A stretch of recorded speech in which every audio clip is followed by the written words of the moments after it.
여러분 주변에 가장 이기적인 사람 한번 떠올려 보시기 바랍니다.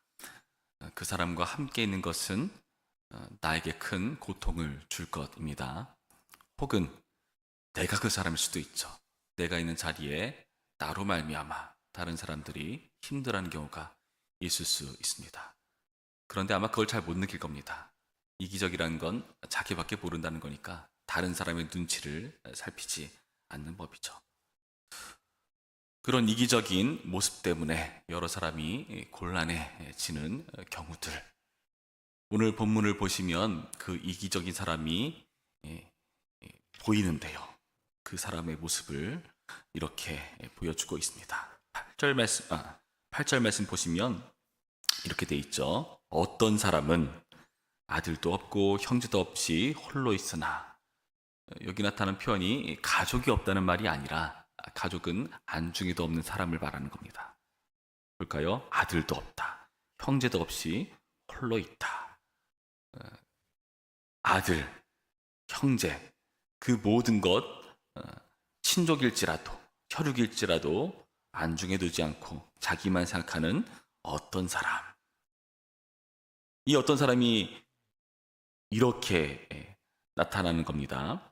그의 모든 수고에는 끝이 없도다. 또 비록 그의 눈은 부요를 족하게 여기지 아니하면서 이르기를 내가 누구를 위하여는 이같이 수고하고 나를 위하여는 행복을 누리지 못하게 하는가 하여도, 이것도 어때요? 불행한 도구로다. 여기 나타난 표현이 내가 누구를 위하여는 이같이 수고하고 나를 위하여는 행복을 누리지 못하게 하는가. 자신을 위해 일하지 않고 남을 위해 일했다는 표현이 아니라, 이게 무슨 의미냐면요, 그 수고의 결과들이 자기를 유익하게 하지 못하는 겁니다. 그러니까 내가 누구 때문에 고생을 하는 건가 싶은 거죠. 그에 대한 마땅한 결과를, 행복을 누리지 못하니까요. 그래서 이것도 어때요? 불행한 도구로다. 이기적인 수고의 결과는 어떻다고요? 헛되어 불행한 도구다. 밝혀주고 있는 대목입니다. 여러분, 해 아래의 한계를 보여주고 있죠. 이기적인 수고의 끝은 결국 행복을 주지 못하고, 그 이기성이라는 게 자기를 위한 게 아닌 그 향방을 알 수 없는 그 노력의 결과들이 돼버린다는 겁니다. 그래서 이렇게 이 어떤 사람이라는 이기적인 사람은 한탄하고 있는 겁니다. 여러분, 세상이 왜 이기적인 수고를 하고 있는 걸까요? 이렇게 그 끝에서 그 결말을 안다면 참 좋을 텐데, 그렇게 생각하지 않기 때문에 이기적인 수고를, 열심을 내고 있는 겁니다. 그 이기적인 수고의 원인에 대해서 4절부터 6절까지의 말씀, 우리가 지난 금요 비전 기도회 때 살폈던 말씀이죠. 거기에 보시면은 이기적인 수고가 왜 나타나는가를 밝혀주고 있습니다. 제가 한번 쭉 읽어드리겠습니다. 4절부터요. 내가 또 본즉 사람이 모든 수고와 모든 재주로 말미암아 이웃에게 시기를 받으니 이것도 헛되어 바람을 잡는 것이로다. 이 표현이 합동신학대학원 대학교의 과거에 구약학 교수셨던 김성수 교수님, 김성수 목사님께서는 이렇게 번역을 해주셨습니다. 한번 들어보시기 바랍니다. 내가 해 아래서 사람들이 애써 수고하여 온갖 재주를 다하여 이루는 일들을 보니 그것들은 모두 이웃에 대한 시기심에서 나온 것이라. 질투는 나의 힘이라고 했던가요? 이웃에 대한 시기심 때문에 노력을 다하고 힘을 다하고 수고를 다하고 있는 것이다. 밝혀주는 대목이라는 겁니다. 다시요. 이기적인 수고의 이유는 뭐라고요? 이웃에 대한 시기심. 그 시기심 때문에 비롯된 수고라는 것을 밝혀줍니다. 여러분, 곰곰이 생각해 보시기 바랍니다. 우리가 언제 각성이 되는가? 다른 사람을 살펴봤을 때 각성이 듭니다. 다른 사람을 배려해서요, 다른 사람을 의식해서요, 그들을 위해서요? 아니요. 그들과 나를 비교해서 내가 뭔가 더 우월해지거나 아니면 열등해지거나 하는 의식이 생길 때 우리는 각성하기 마련입니다. 이대로 가면 안 되겠다. 김 지사가 이번에 좋은 집을 샀다던데, 누구 아들이 좋은 직장을 얻었다던데, 그 모든 이기심에서 어떻게 된다고요? 시기심이 발동하고 그 시기심 때문에 수고를 한다. 그래서 이 세상을 살아가면서 우리는 그러한 현상들을 보기 때문에 이런 세상 가운데 살아남으려면 질투는 나의 힘, 시기심으로 수고해야 된다. 이기적인 수고자가 돼야 한다. 라고 우리는 뼛속 깊이 우리 가운데 새겨놓고 있습니다. 뿐만 아니라 우리 자녀들에게도 가르치죠. 얘들아, 세상은 만만치 않은 곳이야. 너 그렇게 공부하다간 세상 가서 큰 코 다친다. 너 좀 더 열심히 수고를 해라. 그 수고의 이유는 뭐라고요? 시기심. 너 그렇게 해야 잘 되는 거다. 너 잘 되라고 그러는 거다. 다른 사람한테 짓밟히지 말아라. 오히려 네가 우위에 서라. 열등해지지 말고 우월해져야 한다. 그런 세상의 그런 이치들을 가르치는 모습을 보는 겁니다. 다 왜 그러는 겁니까? 살라고 경쟁을 부추기는 꼴입니다. 여러분, 이기적인 수고의 원인은 바로 시기심에서 비롯되었다는 것을 밝혀주는 대목입니다. 그런데 그렇게 이기적인 수고의 결과는 뭘까요? 그 결과도 1절부터 나와 있습니다. 1절 말씀 볼까요? 내가 다시 해 아래에서 행하는 모든 학대를 살펴보았도다. 보라, 학대받는 자들의 눈물이로다. 그들에게 위로자가 없도다. 그러면서 결국에는 태어나지 않는 게 낫다. 삶을 저주하는 지경에 이르는 모습을 1절부터 3절까지의 모습을 보여주고 있습니다. 해 아래에서 뭐가 일어난다고요? 학대가 발생한다고요.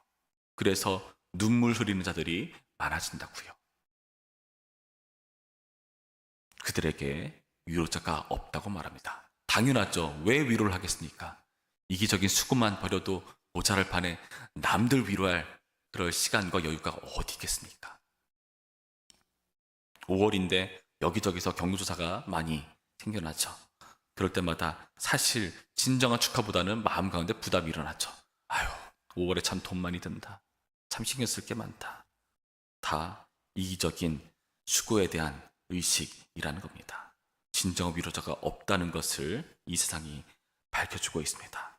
학대를 유발하는 이 세상. 그래서 죽는 게 낫다고 할 정도까지 그 한계를 보여주고 있는 세상을 보는 겁니다. 그래서 오늘의 본문은 이러한 세상의 이치를 깨달은 전도자가 이렇게 밝혀주는 겁니다. 그 대목을 살펴볼까요?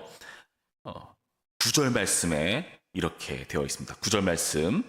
두 사람이 한 사람보다 나음은 그들이 수고함으로 좋은 상을 얻을 것입니다. 두 사람이 한 사람보다 낫다. 10절부터 제가 쭉 읽어드립니다. 이거는 9절을 쭉 읽으면서 머릿속으로 생각하시면 됩니다. 혹시 그들이 넘어지면 하나가 그 동물을 붙들어 일으키려니와 홀로 있어 넘어지고 붙들어 일으킬 자가 없는 자에게는 화가 있으리라. 또 두 사람이 함께 누우면 따뜻하거니와 한 사람이면 어찌 따뜻하랴. 한 사람이면 패겠거니와 두 사람이면 맞설 수 있나니 세 겹줄은 쉽게 끊어지지 아니하느니라. 모두 두 사람의 유익에 대해서 밝혀주고 있는 거죠. 왜 한 사람보다 두 사람이 낫다고요? 두 사람이 있어야 서로에 대해서 뭘 합니까? 수고를 하게 되어 있다는 겁니다. 이기적인 수고가 아니라 이타적인 수고라 할 수 있습니다. 하나님께서는요, 이 세상을 창조하시면서 모든 걸 다 좋았다고 말씀하셨습니다. 그러나 단 하나 보기 좋지 않은 게 있다고 말씀하시죠. 사람이 독초하는 게, 혼자 있는 게 좋지 않다. 그래서 어떻게 하십니까? 그에게 짝을 더해 주십니다. 그 짝을 돕는 배필이라는 목적으로 지어주는 거죠. 그러니까 한 사람이면은 보기 좋지 않은 그것을 또 다른 사람을 도와셔서 돕는 배필로 도와시는 것을 보기 좋은 세상을 염두에 두시는 겁니다. 여러분, 그것이 바로 이 세상의 첫 시작에 하나님의 완벽한 의가 이루어졌었던 창세기의 모습입니다.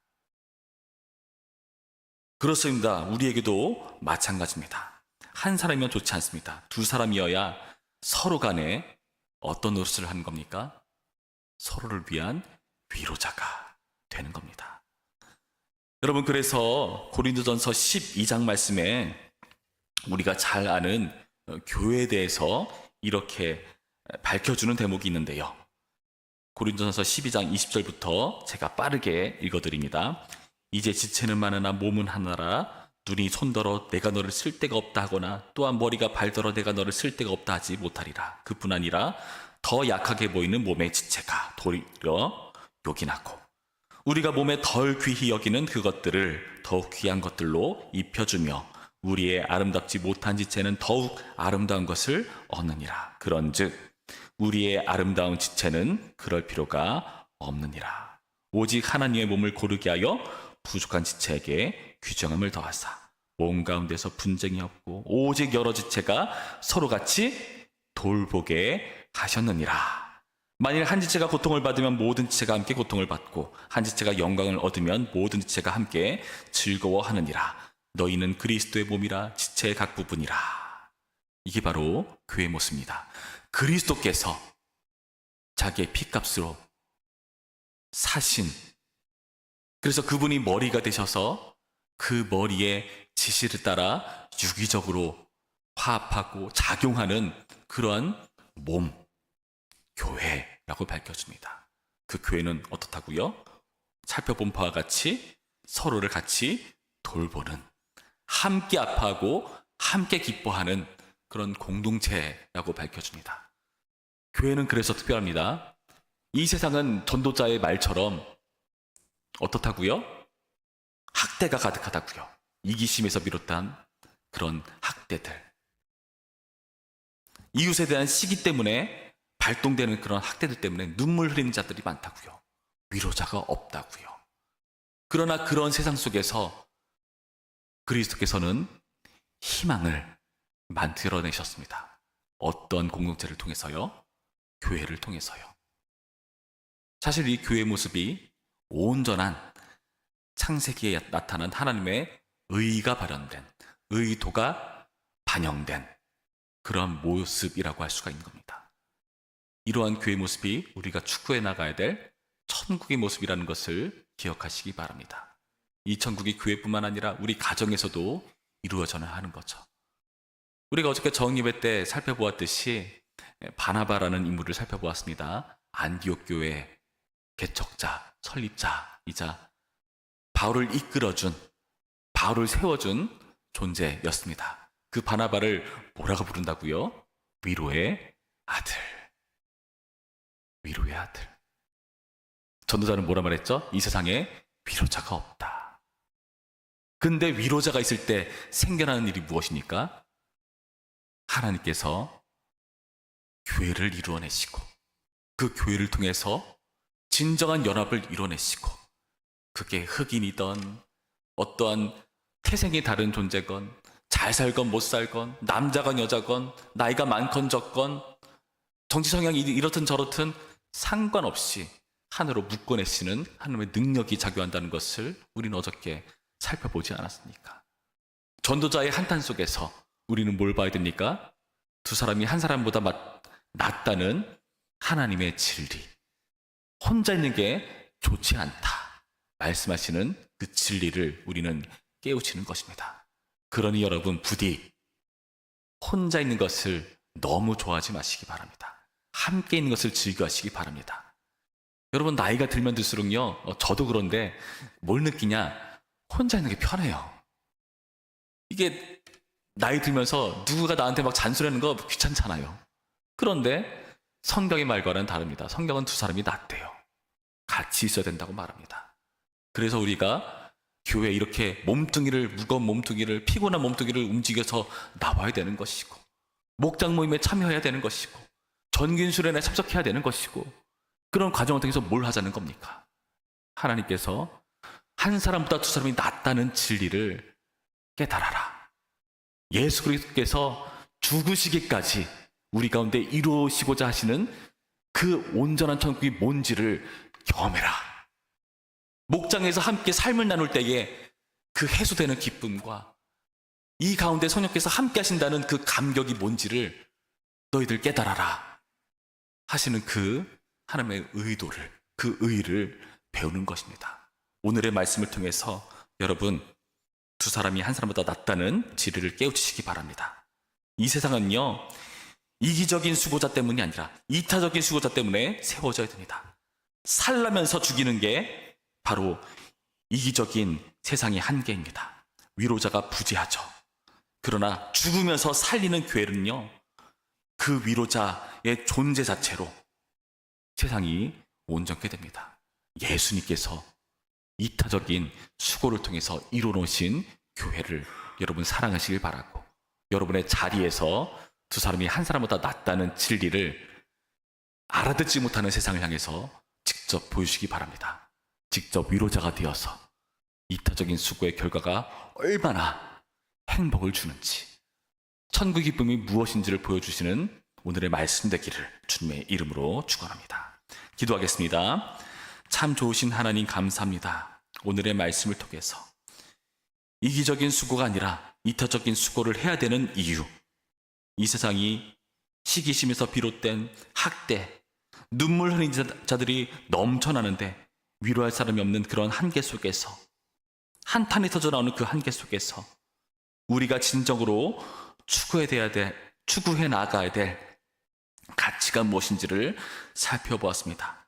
주님, 우리도 속아서 이기적인 수고만을 일삼아야 살 수 있는 양 여겨왔지만 오히려 자기를 죽이는 이타적인 수고가 세상을 살린다는 사실을 살펴보았으니 예수님처럼 우리도 이 세상 속에서 위로의 아들로 살게 하여 주옵시고, 위로자가 없는 세상 속에 소망될 수 있도록, 희망될 수 있도록 도와 주옵소서. 내가 있는 자리, 내가 있는 가정과 직장과 그 모든 자리 가운데 하나님의 놀라운 위로가 나로 말미암아 넘쳐날 수 있도록 도우시고 함께하여 주옵소서. 감사하며 예수님의 이름으로 기도합니다. 아멘.